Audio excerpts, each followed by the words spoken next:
Going on my usual rounds on social media, I came across a post about a woman who has been physically abused by her partner.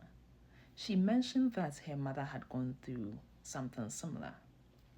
In the comments, someone advised her to fast and pray to break the generational curses she was facing. And I had to disagree.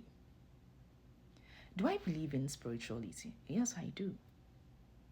Do I believe in generational curses? Not in the way many frame it. What I truly believe in is generational patterns, that is, cycles of bad decisions passed down because people have never been exposed to anything different. And what happens when generation after generation people make the same decisions? They end up with the same outcomes. Sometimes what people really need is no more prayer.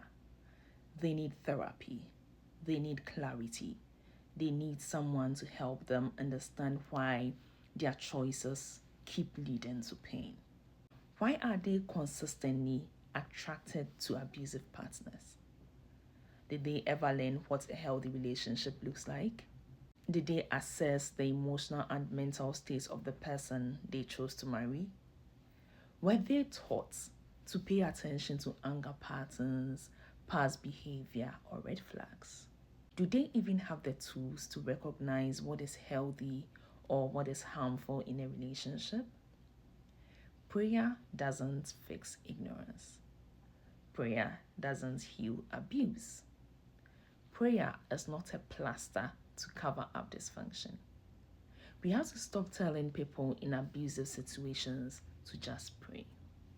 What they really need is a support system that helps them unlearn the toxic beliefs and patterns that got them where they are. They need professionals.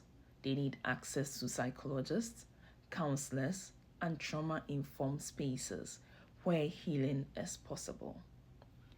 Prayer has its place, no doubt.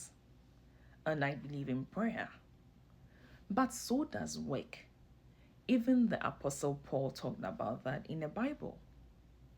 So prayer is not a one-size-fits-all solution for every societal problem.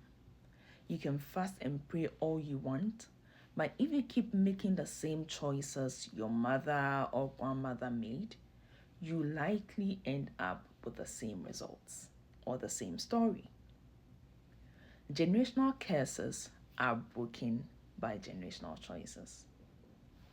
So after praying, choose differently, choose wisely, choose better. Because at the end of the day, no one is responsible for the decisions you make but you. Eventually, whatever pain, whatever repercussions or consequences that come out of your decisions, you are the one who suffers it. So let's have a conversation in the comments. Do you believe in generational curses? Or like me, you believe there are generational patterns and bad decisions that needs to be healed? My name is Agyekumwaa. Kindly like and follow.